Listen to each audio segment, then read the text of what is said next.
Considered the stuff of science fiction, the US plans to deploy the world's first ever combat laser as China looks to boost its military power in space. But is this the start of a new arms race? This is Inside Story.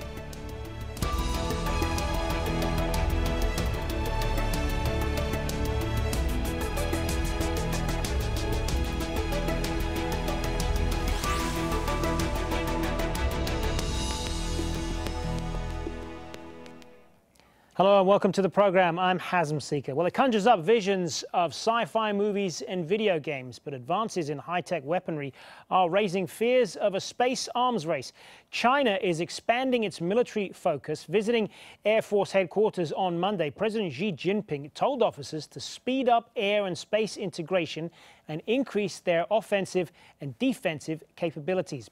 Well, China maintains that its space program is peaceful, but that stance was questioned when China used a ground-based missile to destroy one of its own satellites in orbit back in 2007. And a rocket launched last May, billed as a research mission, was suspected to be a test for a new anti-satellite weapon. Now, the US has developed its own futuristic weaponry, what it's calling a laser weapon system. It looks like a small telescope, but it's powerful enough to fire laser beams through steel. And here's what it looks like in action. The laser is capable of shooting down things like enemy drones. But unlike in the movies, you won't see the laser ray because it's infrared and invisible. And it's cheap too. One zap of the laser is estimated to cost just $1. Compare that to a single Tomahawk cruise missile price tag, a reported $1.4 million. So lots to talk about there. Let's get the thoughts of our guests. In London, we have Peter Roberts, Senior Research Fellow at the Royal United Services Institute and a former Royal Navy officer. On Skype from Washington, D.C., we have Tim Brown, Senior Fellow at globalsecurity.org. And joining us from Hong Kong is Andrew Leung, an independent China analyst. Good to have you all with us, gentlemen. Now, Peter Roberts, we're entering this fascinating stuff, this, isn't it? Are we entering a new space race, a space arms race, if you like? It is very interesting, isn't it? The degree to which space is being militarized is a relatively new phenomenon. We've not had it for some time. The previous discussion was around the Star Wars concept, which you'll remember coming out towards the end of the Cold War. This militarization of space is something to which most people have tried to avoid. And once it starts to happen, then potentially we're going to see an explosion of this kind of utility and militarization, weaponization of platforms in space. That's not to say that all space-based units cannot be used in a military way. In some ways they can be, whether it's for surveillance and reconnaissance, whether it's for targeting missiles, or whether it's for something more sinister, like flying your spacecraft into another one. It is something that has always existed, but not in a formally militarized fashion. And that's why this is interesting. And it's interesting because technology has allowed us now to make systems that can fly with sufficient accuracy to be able to deliver payloads and packages to where exactly they're wanted. So yes, it is something new. Yes, it is hugely significant. And I don't think yet the world necessarily has grasped how significant it is. Tim Brown, I mean, a lot of this is what we're talking about here is what many of us grew up with in the sort of science fiction movies, Star Trek and Star Wars and all the rest of it. It all looks very fanciful, but how much of it could be a reality years from now? Well, it's already happened. Really, it really began with the Bush administration's withdrawal from the ABM treaty in the year 2000 and so on. Once they began to do that, then the race became inevitable with the Chinese deciding that they were going to militarize space as well. And the first actual ASAT test was conducted by the Bush administration when the U.S. shot down a deorbiting satellite with a ballistic missile, and the Chinese followed suit. And then that had disastrous consequences. With it caused quite a bit of debris field in outer space, and I think we saw an example of that with the recently released movie Gravity with Sandra Bullock, where you see the effects of how far that could take you, and its unintended consequences at its worst. Andrew Leung, when we talk about President Xi Jinping's encouragement of the defense of his defense people to speed up the development of these kind of space-based weapon systems, a lot of people, a lot of China's neighbors perhaps would look at this as another example of a more assertive, aggressive China sort of flexing its muscles, so to speak. But in actual fact, China, when you compare it to what some of the things that the US has developed over the years, China's playing catch up here a lot for much of this, isn't it? Oh, well, absolutely, because if you look at space technology, China's, when did America, put the first man on the moon? There was about 40 years ahead of China. So space technology, China is decades behind. As far as the weaponization in the space is concerned, don't forget in 2006, the United States launched a U.S. national space policy, and that policy aimed to deny all other nations the use of space for military purposes, except the United States herself. And in fact, that came about in spite of a coalition of opposing voices led by China and other countries, well, virtually all the other countries in the world, advocating demilitarization of space. But that was refused by the United States and embodied in the 2006 U.S. national space policy. So in a way, China is playing catch up, and you can see that a lot of high-speed, hypersonic aircraft are now being developed by the United States. The latest one is the so-called XS, experimental space plane, XS-1, capable of Mach 10 initially, but there are all other types of prototypes doing even Mach 20 and higher. So I think that China, being a world power with lots of economic, territorial, and geopolitical interests, there's no wonder it's trying to catch up. Peter Roberts, what sort of weaponry are we talking about here? I mean, we kind of touched on this a little bit in our introduction, but just talk us through the sort of next generation of weaponry that we can expect. I mean, the next generation of weaponry in space is really being led by China, and saying they're some way behind, I think, belies the fact that actually the great technological advances that have cost significant amounts of money have been done by the US, but actually China has piggybacked on the back of it, benefited from a lot and exploited a lot of the knowledge that the Americans and others have pushed out there.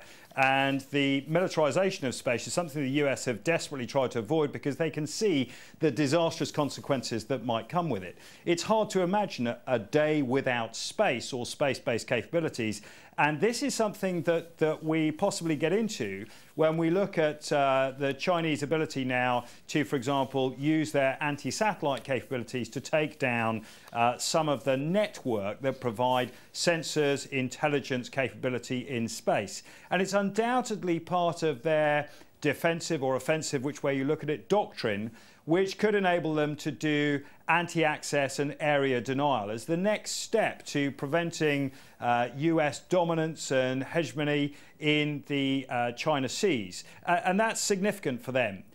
Really, we're going to see the ability both for space-based weaponry, which is allowing one craft to fly into another, to deny the use of imagery, of communications intelligence, of electronic intelligence to others. But we're also going to see a degree of ground-based interceptors. So these are effectively small vehicles which will be launched from Earth that will shoot up into space and then can destroy other satellites. And I think the really important point that was raised that we slightly might have skipped over was the unintended consequences, the second-order effects of militarization in space, even testing this stuff in space, are the debris fields that are created that not only can do significant damage and take up huge swathes of space that then becomes unusable, but it also means that some of the capabilities, the communications in the civilian world, which we're used to, then start to be denied.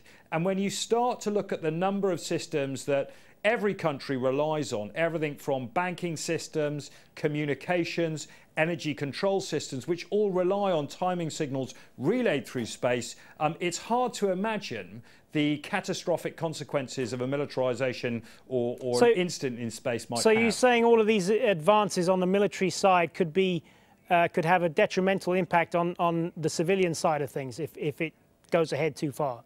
Absolutely. There is almost no way of separating military and commercial space interests when it comes to debris fields and second-order effects, the consequences of taking out a satellite.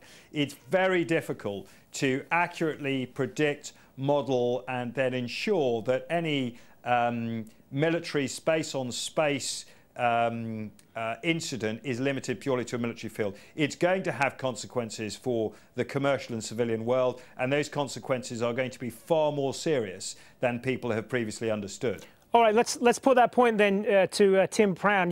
Tim Brown, you see it that way as well, that what Peter Roberts was saying there about the debris fields and the detrimental impact that could have on everything else? Well, yes, there is one way out of this, and that is if we agree to have some sort of negotiation where all of the major space powers agree to negotiate to not use military space, at least in a way that's destabilizing, in the sense that we start shooting things at each other and we start creating unintended consequences. So there is a possibility to negotiate back and put genie back in the bottle if we agree to do so. Andrew Leung, I want to talk a little bit more about China's motivations here. I mean, they say that this space program is for peaceful purposes. Should we believe them? Well, of course, it's a two-edged sword. I mean, like nuclear power, for example. It can be both used for civilian purposes and for military purposes. Ultimately, of course, you've got to look at China's intentions. China's intention is basically protecting its own territorial and other interests. I don't think that most of the Chinese people, the vast majority, would support China trying to be a world hegemon. Amongst other things, China hasn't got the capabilities of achieving that status. So I think that China's main worry is the ability to defend itself, and of course the past history of foreign aggression still very deep in China's psyche. So as the space is being used, as I was saying, back in the 2006, China in fact led a coalition of countries demanding the space would be completely demilitarized, but that was opposed by the United States. But now I think that all the countries have gone too far to go back, and I think that the thing is that all countries should really maintain close liaison to prevent any kind of disasters happening. But as for shooting down the satellites, of course, countries are not shooting down satellites every other day. It's only when they tried out certain things, and like the testing of various weaponry, obviously preventive measures should be taken and have been taken. Tim Brown, we've talked a lot so far about China and the US being the main players in all of this, but are there other countries? I mean, what about Russia, for example? And are there other countries beyond that we should take notice of? Well, the new space power is India, for example. The Indians are developing quite a significant space capability, and next to China and Russia are next in line to develop, as well as the European Union and Brazil as well. All are trying to become space powers, and the key is basically to try to do it in such a way that's there's harmony and it's not used as a source of military conflict and tension, and that's where there's a possibility for negotiating some sort of a rules of road, just as we have incidents that we have the laws of sea treaty where we agree to not use military assets at sea and so on. There is a possibility that we can negotiate back put the genie back in the bottle and try to negotiate a way in which we can use these capabilities without actually causing unintended consequences. Excuse me. Peter Roberts, is there a risk of all of this, like as with many of the other developments in defense and space, is there a risk of this sort of technology falling into the wrong hands? I think it's much more likely to see this falling into the wrong hands. I mean, I go very much along Andrew's line there that, it's not possible to put the genie back in the bottle. We've gone too far. That's not to say that that war in space is inevitable, or there will or won't be catastrophic effects. It's probably manageable within the international system. The problem with putting together something like an international treaty is various nations have got to abide by it. And of course, the US hasn't signed up to the United Nations Convention of Law on the Sea, UNCLOS, yet, whilst it abides to most of it. So whilst an international treaty is the ideal thing, actually harmonising people's understanding of it is far more important. That said, it's not necessarily about the capability in itself, which is worrying. It's about the intent that's on the back of it. And an intent to use this capability can change overnight if necessary. It's not necessarily about who has the capability, it's about who's controlling the capability. And this is probably where we come on to your question about could this fall into the wrong hands. Most people, of course, would say that there's no way that, for example, Al-Qaeda could build and launch a space program. But they don't necessarily have to. The use of offensive cyber capabilities to start controlling satellites, uplinks, downlinks, and control mechanisms mean that, of course, there is a way in the future that such capabilities could be used. Now, much like nuclear weapons, it's highly unlikely that they would be open to the internet, that they would allow someone to penetrate through a wall, but that doesn't necessarily put it out of reach. A determined attacker might well be able to get at one of these weapons and potentially use them in the future. But I think that's some way distance. The emphasis right now has got to be, as the other speakers have said, very much on harmonisation, because the genie's out of the bottle, and in some way there's got to be a control mechanism that prevents incidents happening. Andrew Leung, I saw you nodding in agreement to some of that. I mean, do you agree with Peter Roberts' point there that there needs to be more harmonisation there? Well, I like to refer to what President Xi referred to as new great power relations. Now, a lot of people don't really understand what that means, but even both China and the United States are still exploring what it means. But what it means is that both China and the United States, of course, those are world superpowers, but in the relationship, both should be very frank. I mean, it doesn't mean that both need to be friends all the time, but it doesn't also mean that both need to be enemies. And they got to be frank with one another, exchange ideas, military to military exchanges, understanding the risk as well as the possibilities. And I think that translates into a kind of mature relationship, so that both sides would be confident in if necessary, criticizing one another, but also accepting the need for this frank exchanges and also cooperate. I mean, there was a reference to the terrorists laying their hands on this weaponry. Now, that's an area both sides should really try to avoid. And so that opens up lots of opportunities for cooperation. And with more cooperation, there could be more trust. The converse would be true. Otherwise, there would be security dilemma translating into increasing confrontation and increasing conflict. Peter Roberts, I mean, some of this technology is surprisingly cheap, isn't it? I mean, we mentioned at the top of the program this laser weapon system that the United States has worked on, and we talked about how cheap that is compared to, say, a Tomahawk missile. Does that surprise you that something so advanced could be so inexpensive? I mean, the laser weapon that's being deployed actually is an evolution, as opposed to the revolution which we talked about with space.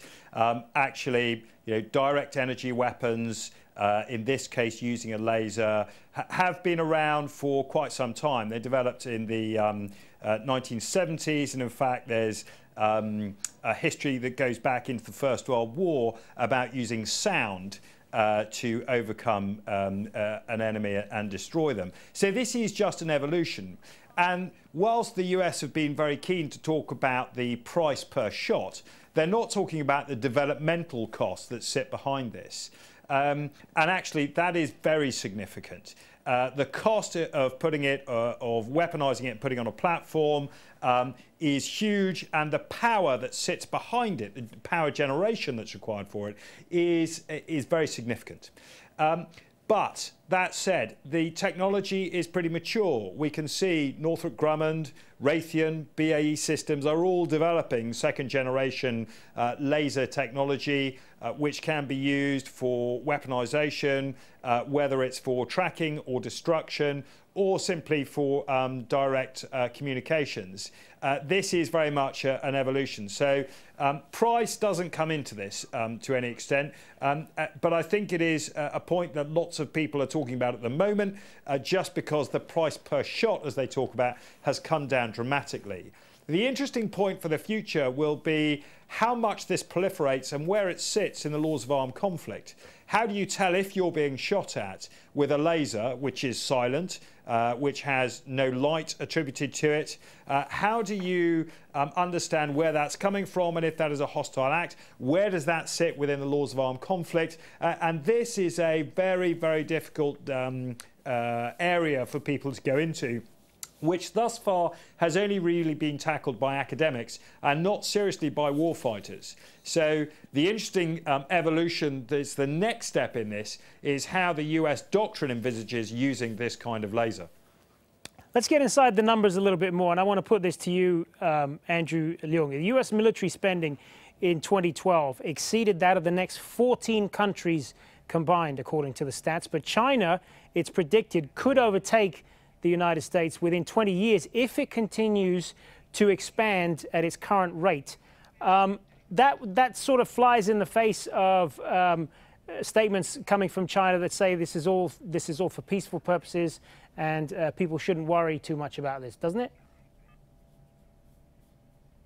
Well, this is by no means a definitive statement. It is just people doing the projections. Don't forget, China is starting modernizing its military relatively recently. So for a start, it has got to catch up with the rate of growth of its economy and the kind of interest spreading wider and wider. But once it stabilizes, there is no complete certainty that this rate of growth would continue. But the point I would like to point out is, of course, China has no intention and has no capability and no wish to match the kind of expenditure the United States is pouring into the military program. As we said, I mean, it's equal to the rest of the world combined. So you look at China's strategies, whether it's anti-access, aerial denial, shooting down satellites, and developing various weaponry, is asymmetric.